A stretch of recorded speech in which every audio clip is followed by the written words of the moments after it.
Whether you believe addiction is a disease or not, if you suffer from addiction, it may not be your fault. Gabor Mate explains that society generates addiction, creates the tendencies and connections that addiction is dependent upon.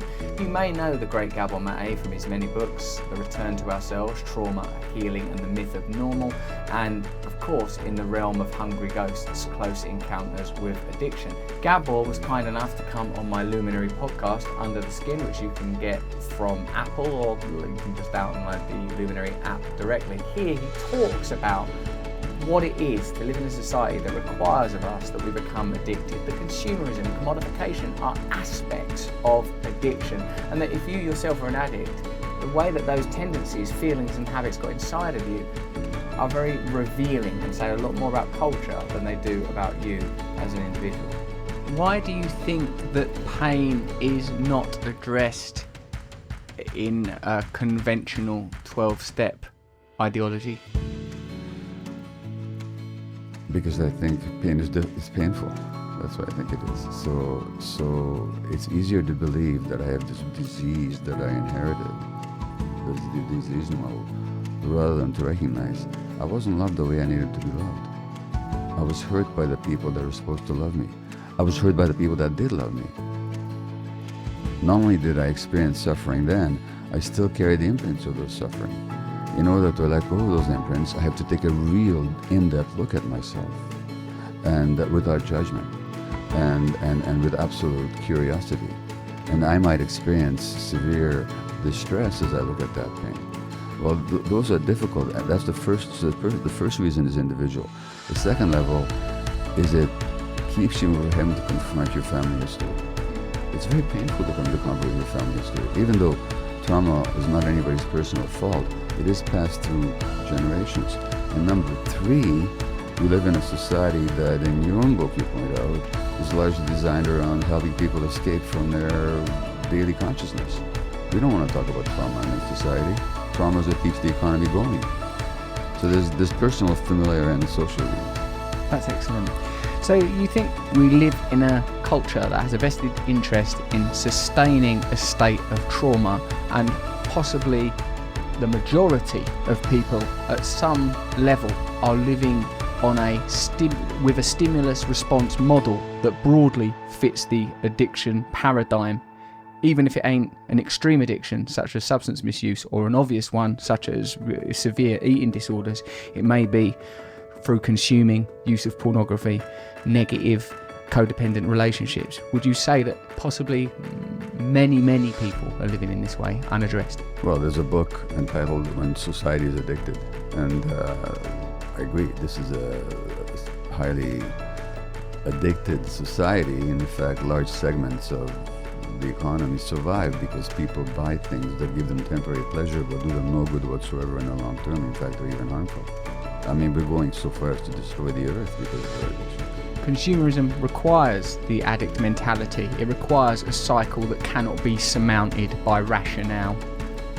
Exactly. Consumerism demands a mentality in which I fundamentally believe that I'm insufficient without this external fix.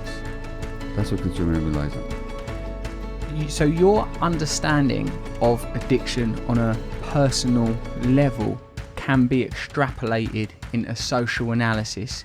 You think that our society conforms to that idea. You would agree that it is an addicted society.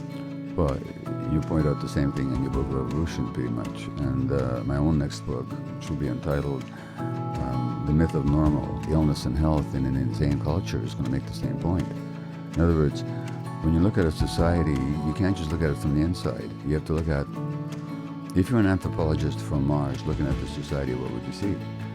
And what we see is a society that creates artificial needs rather than meeting people's genuine needs. It creates artificial needs, and it creates artificial needs because the economy relies on that.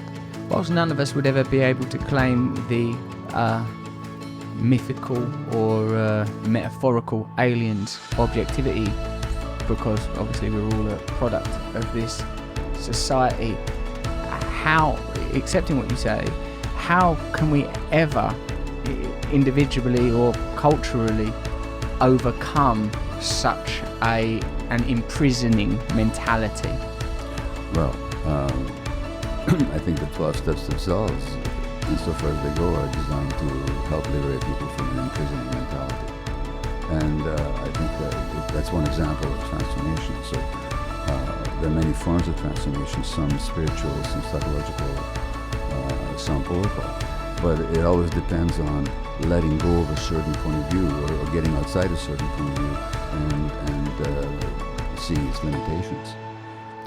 In your earlier rejection of a moral framework, or at least your querying of a moral framework as resourced through 12 steps, you said that no one ought be condemned through a kind of moral paradigm that is an expression of human dysfunction, I think was the phrase you used. I sensed there an optimistic and even utopian view of the human psyche as a kind of ultimately benign and loving destination. Well, interesting that you would pick up on that from the little that I said, but it is the way I see it. But it's not utopian. It's actually evolutionary. Human beings would not have survived with anything other than a compassionate relationship to one another. The baby would not survive. No human infant would survive unless there was a natural drive in the parents to be compassionate and empathetic towards that infant. Even rats are wired for compassion. If you look at laboratory rats and look at their stress hormone levels when they're watching other rats being hurt, they'll be more stressed when the other rat is being hurt than when they're being hurt themselves. Because mammalians are wired for empathy. Without that, there's no social life and there's no taking care of the young. So it's not a utopian view, it's actually an experiential and evolutionary issue. In those terms is what you describe as empathy a challenge to the individualistic worldview. The boundary of the individual may not be that the individual may not actually be contained within the skin if we're hormonally or biochemically experiencing the pain of others. What indeed is separation? Well, what happens is we're born with this vulnerable openness for the most part. Now, some people are already wounded in the womb, as fetuses and as babies. But most of us are born with a vulnerability and an openness. To the degree that that's hurt or not responded to or not received, we shut down. And now we're looking at the world from the shut down, limited individualistic perspective, in which we're driven to be egotistical because that ego is seen as of self-defense. But that hurts us at the same time because it's contrary to our true nature. So the more egotistical we become, the more successful we might even become in the world in terms of worldly terms, but the less happy we become. So there's a contradiction between that constricted ego, which is a product of trauma, and our true selves. That's how I see it, and that's my understanding of human beings.